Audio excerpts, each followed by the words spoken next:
దానియేలు గ్రంథం 3వ అధ్యాయం 17వ వచనాన్ని చూద్దాం. The book of Daniel chapter 3 verse 17. దానియేలు గ్రంథం 3వ అధ్యాయం 17వ వచనం చదువుతున్నా. నాతో పాటు చెప్పండి. అందరూ కూడా బిగ్గరగా చెప్పండి, నోళ్ళు తెరిచి చెప్పండి, శక్తితో చెప్పండి, బలముతో చెప్పండి, దేవుని వాక్యాన్ని మనసారా పిలవండి.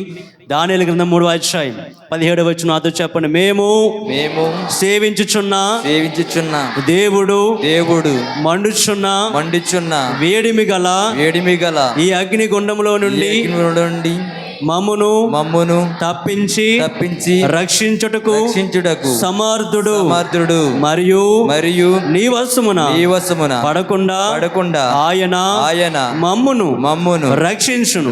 ఒకవేళ ఆయన రక్షింపక పోయినను రాజా నీ దేవతలను మేము పూజింపమనియు నీవు నిలువబెట్టించిన బంగారు ప్రతిమకు నమస్కరింపమనియు తెలుసుకొనుము. ప్రియ దేవుని వాళ్ళారా, గమనించండి. 3వ అధ్యాయం 17వ వచనంలో ఓ ముగ్గురు వ్యక్తులు మాట్లాడుతూ ఉన్నారు. ఏమని మాట్లాడుతూ ఉన్నారయ్యా అంటే, అయ్యా మేము సేవించుచున్న దేవుడు వేడిమి గల ఈ అగ్ని గుండంలో నుండి మమ్మల్ని రక్షించి తప్పించుటకు ఏమన్నారండి? అందరూ చెప్పాలి. ఏమన్నారు? మన దేవుడు ఏమన్నారు? శద్రకి మేషకి ఏమి అన్నారు? మేషకి అభిజ్ఞగోళ్ళు చెబుతున్న మాట ఏమిటాయంటే, రాజుగారి దగ్గర ధైర్యంగా నిలబడి, ఓ రాజా, మేము సేవించుచున్న దేవుడు, మేము ఆరాధిస్తున్న దేవుడు, మేము పూజిస్తున్న దేవుడు వేడిమి గల ఈ అగ్ని గుండంలో నుండి మమ్మల్ని రక్షించి తప్పించుటకు సమర్థుడు అని చెప్పారు. ఎలాంటి వాడు అంటండి? నువ్వు పూజించే దేవుడు అలాంటి వాడు, నువ్వు ఆరాధించే దేవుడు అలాంటి వాడు, నువ్వు ఏ దేవుని సముఖంలో కూర్చున్నావో ఆ దేవుడు ఎలాంటి వాడు? సమర్థుడు అని చెబుతున్నారు. సమర్థుడు అనే మాటకు అర్థం ఏమిటి అంటే, సమస్తుడు అనే మాటకి అర్థం ఏమిటాయి అంటే, సమస్తము కూడా చెయ్యగలడు అని అర్థం. చెప్పండి, సమర్థుడు అంటే అర్థం ఏమిటి? సమస్తమును కూడా చెయ్యగలడు అని అర్థం. చేశాడా? ఏం చేశాడు? నీ దేవుడంట సమర్థుడంట. శద్రకి మేషకి అభిజ్ఞగోళ్ళు దేవుడంట సమర్థుడంట. ఏం సమర్థం చేశాడు? ఏది సమస్తం చేశాడు? ఏది చేశాడు అంటే గనక, శద్రకి మేషకి అభిజ్ఞగోళ్ళకి బాగా తెలుసు. వారికి పాత నిబంధన ఉంది, వారికి ధర్మశాస్త్రం ఉంది, వారికి యెహోవా దేవుడు ఏం చేశాడో సమస్తము తెలుసు. అందుకే అంటున్నారు, రాజా మాకంటూ ఓ దేవుడు ఉన్నాడు, మేము ఆరాధించే ప్రభు ఉన్నాడు, ఆ దేవుడిని తప్ప మేము ఏ దేవుడిని కూడా ఏమి చేయమయ్యా అంటే పూజించము, ఆరాధించము, సాగిలపడము, నమస్కరింపము అని చెప్పారు. ఎవడా దేవుడు? ఏంటి ఆ దేవుని ప్రత్యక్షత అంటే, వారు అంటున్నారు ఆ దేవుడు సమర్థుడు అని చెప్పారు. సమర్థుడు అంటే సమస్తము చేయగలడు. ఎక్కడ చేశాడు? ఏం చేశాడు? ఎప్పుడు చేశాడంటే, అనాది కాలం నుంచి సృష్టి మొదలుకొని ఈనాటి కాలం వరకు కూడా మన దేవుడు సమర్థుడైన దేవుడు అని ప్రకటిస్తూ ఉన్నాడు. ఎందుకయ్యా అంటే, సృష్టి మొదలుకొని ఈ కాలం వరకు కూడా దేవుడు ఏం చేశాడంటే సమస్తమును కూడా సాధ్యపరిచాడు. ఏం సాధ్యపరిచాడు? ఎవరైనా ఆకాశాన్ని సృజించగలదురా? చెప్పాలి. సృజించగలదురా? సృష్టించలేదు. కానీ దేవుడు ఏం చేశాడు? ఆకాశాన్ని సృష్టించాడు. ఎవడైనా భూమిని సృష్టించగలడా? ఎవడు భూమిని సృష్టించలేడు. కానీ దేవుడు ఏం చేశాడు? భూమిని సృష్టించాడు, నక్షత్రాలను సృష్టించాడు. అంత మాత్రమే కాదు, బండలో నుండి ఏమి ఇచ్చాడు? నీళ్ళు ఇచ్చాడు. భూమి నెరవేర్చి కొరాహు కుమారులు ఏం చేసింది? మృంగివేసింది. దేవుడు ఎర్ర సముద్రాన్ని ఏం చేశాడు? పాయలుగా చేశాడు. ఆయన నక్షత్రాల్ని అయ్యా ఏమన్నాడు? సూర్యుని ఏమన్నాడు? చంద్రుని ఏమన్నాడు?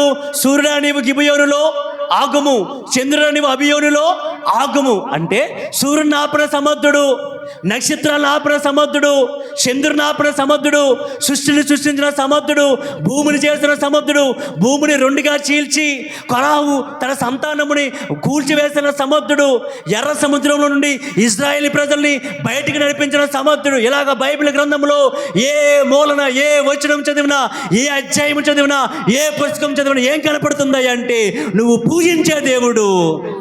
చెప్పాలి, ఎలాంటి దేవుడు?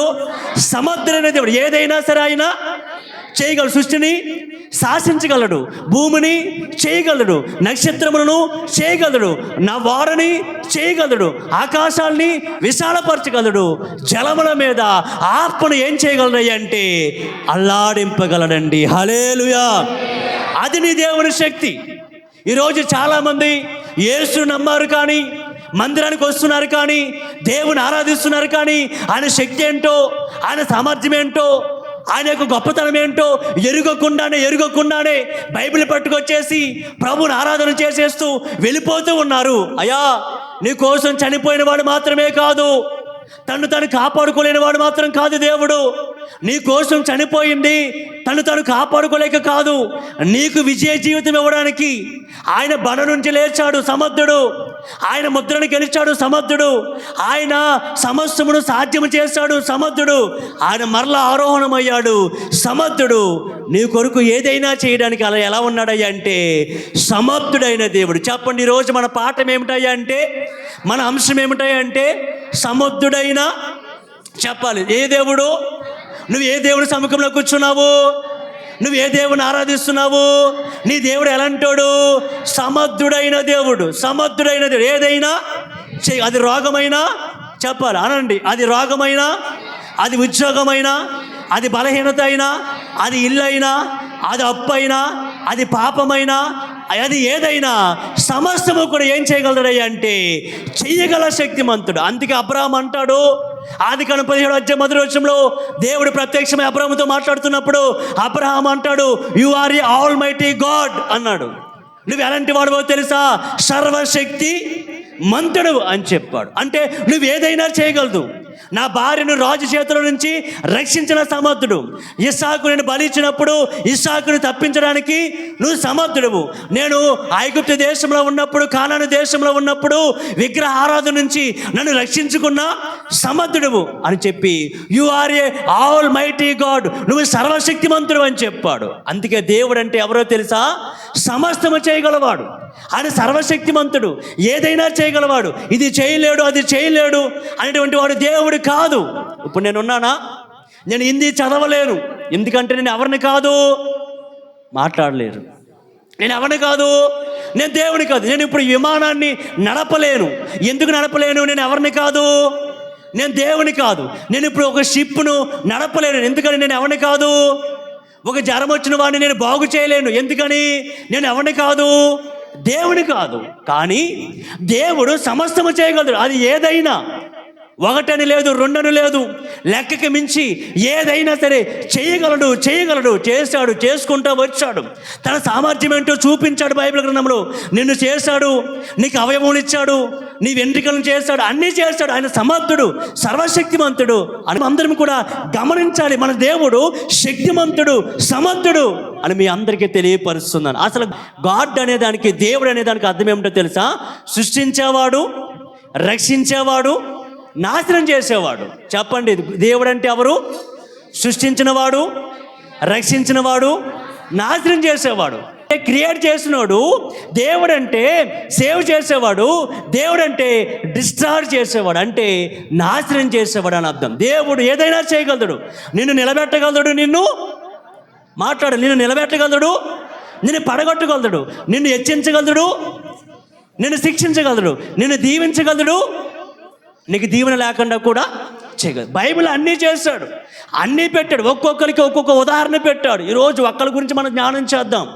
ఈ మూల వచనంలో మనం జ్ఞాపకం చేసుకున్నట్లయితే షద్రక్, మేషక్, అబేద్నెగోలు అంటున్నారు, రాజా, మా దేవుడి శక్తి అంటే మాకు తెలుసు, ఆయన సృజించిన ఆకాశం మాకు తెలుసు, మేము నిలబడిన ఈ భూమి ఎవడు చేస్తాడో మాకు తెలుసు, మేము ఆరాధించే దేవుడు ఈ బబులోని దేశానికి ఎలా నడిపించాడో మాకు తెలుసు, మేము మా పితరులు ఐగుప్తులో ఉన్నప్పుడు ఏ అద్భుతాలు చేశాడో దేవుడు మాకు తెలుసు. అందుకే వాళ్ళు అంటున్నారు, నీ చేతిలో నుండి రక్షించడానికి మా దేవుడు ఎలాంటి వాడయ్యా అంటే సమర్థుడు అని చెబుతున్నాడు. ఈరోజు మనం చెప్పగలుగుతామా? అయ్యా, మా దేవుడు గొప్పవాడు, మా దేవుడు శక్తిమంతుడు, మా దేవుడు సర్వకార్యములు చేసేవాడు, మేము అడిగితే ఏదైనా ఇచ్చేవాడు. మా దేవుడు పూజారుడు. మా దేవునికి తప్ప మేము ఎవరికి కూడా నమస్కారం చేయము, మేము పూజించము. ఆయన ఊరుకోడు. ఆయన ఆకాశమందు భూమి మీద ఏ నామమును కూడా ఉచ్చరించవద్దు, పూజించవద్దు, చేసుకునవద్దు అని చెప్పాడని మనం చెప్పగలమా? మనము చెప్పలేం. దొందే బాయి బాయి రా అని చెప్పి మనము కూడా వాళ్ళతో కలిసిపోయి ఈ రోజుకి ఆదివారము దేవుళ్ళే సమర్థుళ్ళే, సోమవారం నుంచి శనివారం వరకు కూడా ఆ సమర్థుడు మేము ఆదివారం గుళ్ళో పెట్టుకున్నాములే, ఇంట్లోకి ఎవడొచ్చినా పర్లేదులే, ఎవరికి నమస్కారం చేసినా పర్లేదులే, ఎవరికి ఇచ్చినా పర్లేదులే, ఎవరికి స్నానం చేసినా పర్లేదులే అని చెప్పి సమర్థుడిని మర్చిపోయేవారు, సాగిలి పడిపోయేవారు, నమస్కారాలు చేసేవారు అనేక మంది లోకంలో ఉన్నారు. కానీ శద్రకు మేషకు అబేద్నెగో అన్నారు, బబులోను దేశములో అనేటువంటి అనే మైదానములో ఒక విగ్రహాన్ని నిలబెట్టి, ఓ బంగారపు పత్రుని నిలబెట్టి, బాబు దేశస్థులారా, సకల విద్యలు నేర్చుకున్న వారులారా, అధికారులారా, శాస్త్రులారా గమనించండి, ఈ బంగారు ప్రతిమ మనకేమైందో తెలుసా? మన దేశానికి ఏమైందో తెలుసా? ఏమన్నాడు రాజుగారు? దేవుడు అన్నారు.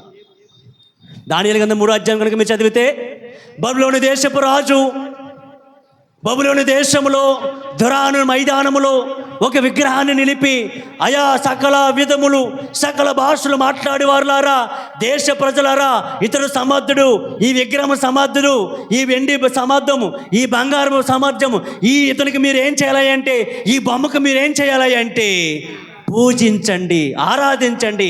పిల్లను గోరు వినబడగానే, డప్పుల శబ్దం వినబడగానే సాగిలి పడిపోయి నమస్కరించాలని చెప్పాడు. ఒకవేళ నమస్కరించకపోతే మనాలంటాడు, ఎవడొకడు ఉంటాడు మూర్ఖుడు, బాగా యేసు ప్రభు పిచ్చపట్టేసినోడు.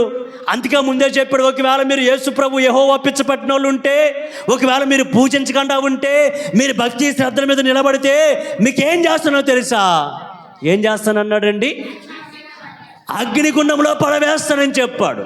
ఇట్టి శాసనము చేయబడిన తరువాత కూడా ఈ ముగ్గురుని అంటే ఏం చేయలేదయ్యా అంటే నమస్కరించలేదు. పిలిచాడు రాజు, బాబు రండి ముగ్గురు. ఏంట్రా, నేను పెట్టిన బొమ్మకు మీరు నమస్కరించలేదంట, సాగిలపడలేదంట, ఇప్పుడైనా అవకాశం ఇస్తున్నాను, బోర శబ్దం వినబడగానే సాగిలిపడండి, నమస్కరించండి, నా బొమ్మ దేవుడిని మొక్కండి అన్నాడు. వాళ్ళు అన్నారు, మేము సేవించుచున్న దేవుడు ఈ దేవుడు కాదు, ఈ బొమ్మ కాదు, ఈ ప్రతిమ కాదు, మేము సేవించుచున్న దేవుడు వేడిమి గల ఆ అగ్నిగుండంలో నుండి మమ్మల్ని తప్పించి రక్షించుటకు సమర్థుడు. ఒకవేళ రక్షింపకపోయినా రాజా నీ ఏమన్నారండి 13 అక్కడ 18వ వచనంలో, రాజా నీ దేవతలను మేము పూజింపమనియు, నీవు నిలవబెట్టించిన బంగారు ప్రతిమకు నమస్కరింపమనియు తెలుసుకో అని చెప్పారు. మనమేమంటాం, అయ్యా వదిలిపెట్టండి అయ్యా, మా దేవుడు మాకు ఉన్నాడయ్యా, మేము తినమయ్యా, మేము రామయ్యా, మేము ఇవ్వమయ్యా, అర్థం చేసుకోండి అయ్యా అంటాం మనం. వాళ్ళు అలాగనలేదు, మేము ఇవ్వము, మేము రాము, మేము మొక్కము, మేము తినము అనలేదు వాళ్ళు. మేము నీ వాటికి మేము ఏమీ చేయము, ఆ వాట నువ్వేం చేసుకో తెలుసుకోను అని చెప్పి వాళ్ళకి అంటామోటంగా చెప్పారు. ఈరోజు చెప్పగలదురా, మేము రాము, మేము తినము, మేము పూజించము, మేము నమస్కరించము, మేమేమో కంఠాముఖంగా చెప్పే దమ్ము ఉండాలండి ఈరోజు ఎవరికైనా సరే. వాళ్ళు చెప్పారు కంఠాముఖంగా, రాజా మేమేం చేయము, సాగిలిపడము, నమస్కరింపు, అది నువ్వేం చేసుకో తెలుసుకుని వెళ్ళిపో అని చెప్పారు. చెప్పాలండి, ధైర్యం ఉండాలండి. రే మా పరిస్థితి ఇదా, మేము ఇలా ఉన్నాంరా, మేము నిజదేవుని వెలుగులో ఉన్నాంరా, మేము చెయ్యమురా అని చెప్పారండి వాళ్ళు. అందుకే దేవుడు వారిని ఏం చేశాడయ్యా అంటే తప్పించాడు. సమర్థుడిని నమ్మారు వాళ్ళు. ఈరోజు మనం నమ్మాలి, దేవుడు సమర్థుడు, ఏదైనా చేయగలడు. ఇందును గురించి నీకు తెలియపరుస్తున్నాం ఈ మాట. మేము నమస్కారం మేము ఏది చెయ్యం, నువ్వు చేయమన్నది ఏది కూడా మేమేం చేయమంటే, నువ్వు బంగారం ఏమన్నా ఇవ్వం, నువ్వు వెండి ఇమ్మన్నా ఇవ్వం, నువ్వు డబ్బులు ఏమన్నా ఇవ్వం, నువ్వు నమస్కరింపం, నువ్వు సాగిలిపడమన్నా సరే మేమేం చేయమయ్యా అంటే సాగిలిపడం. ఎవడ కట్టాలో వాడికి మేము కట్టుకుంటున్నాం అని చెప్పారండి. తెలియపరచాలి మాట. సమర్థుడని దేవుడిని నమ్మారండి వాళ్ళు. అటువంటి నిరీక్షణ, అటువంటి త్యాగము, అటువంటి విశ్వాసము, అటువంటి ధైర్యం లేకపోతే నువ్వు క్రైస్తవుడు కాదు. ఏదో సాదాసీదగా బ్రతికేస్తే అందరిలో దొందు అంటే నువ్వు క్రైస్తవుడు ఎందుకు అయిపోతావు? అలా క్రైస్తవులు ఎందుకు అయిపోతారు? బైబిల్లో ఏ భక్తుడైనా త్యాగముతో విశ్వాసముతో నిలిచారు, అందుకే వాళ్ళు గెలిచారు. ఈరోజు నువ్వు ఓడిపోతున్నావు, సమస్త ప్రయత్నాల్లో ఓడిపోతున్నావు. దేవునికి ఏది చేయలేకపోతున్నాడు. ఎందుకని చేయలేకపోతున్నాడు? నీలో సామర్థ్యం లేదు. దేవుని కోసం నిలిచే దమ్ము, నిలిచే ధైర్యం, నా దేవుడు ఏదైనా చేయగలడు, నేను ఆయన మాత్రమే పట్టుకున్నాను అనే దమ్ము నీలో లేదు. కాబట్టి ఈ సమర్థుడైన దేవుడు బైబిల్ గ్రంథంలో అనేకుల జీవితంలో సమస్త కార్యములు చేసిన దేవుడు నీకు కార్యాలు చేయలేకపోతున్నాడు. కాబట్టి మన దేవుడు సమస్తము చేయగలడు. అందుకే వాళ్ళు నమ్మారు. ఏమని ప్రకటించారండి? మాట చెప్పండి, అంశం చెప్పండి. ఏమని ప్రకటించారు బాబు? సంతోషిటి చూడాలరా. ఏమని ప్రకటించారు? మా దేవుడు, మా దేవుడు అనండి ఒకసారి. మా దేవుడు సమర్థుడు. సమర్థుడా కాదండి? సమర్థుడు. ఈరోజు మనం నమ్ముకున్నామంటే మామూలు విషయమా? ఆయన సమర్థుడు కనుకే నమ్ముకున్నాం. చాలామందిని యేసుప్రభు దగ్గరికి ఎందుకు వెళ్ళారయ్యా అంటే ఎక్కువ మంది చెప్పేది, చాలామంది యేసుప్రభు దగ్గరికి ఎందుకు వెళ్ళారయ్యా అంటే చాలామంది చెప్పే మాట ఏంటి తెలుసా? ఏమండి మేము రోగం వచ్చిందండి అప్పుడు వెళ్ళామండి, సమస్య వచ్చిందండి అప్పుడు వెళ్ళామండి, ఎవరో చెబితే వెళ్ళామండి, తర్వాత మాకు ఈ మేలు జరిగిందండి, ఆ మేలు జరిగిందండి అని చెబుతారు. అంటే అవన్నీ కూడా ఏంటి? ఆయన చేశాడనే కదా. నువ్వు ఎలా నమ్ముకున్నా రక్షణ కొరకే నమ్ముకోవాలి, పరలోకం కొరకే నమ్ముకోవాలి. నేను అదే బేసి బోధిస్తాను. కానీ చాలామంది వచ్చింది ఏంటంటే, అయ్యా ఇదిగో పిల్లల పుట్టలేదా, అనేక ప్రాంతాలకి వెళ్ళావా, ఒకసారి ఈ ప్రాంతానికి రా అని చెప్పినప్పుడు వచ్చారు, పుట్టారు, సమర్థుడు అని తెలుసుకున్నారు. ఎమ్మటే వాళ్ళకి ఏమొచ్చిందయ్యా అంటే రక్షణ వచ్చింది. ఈరోజు నేను సేవ చేస్తానంటే మా తాతగారు దేవుడు సమర్థుడని నమ్మారు. ఎక్కడ నమ్మారు సమర్థుడని?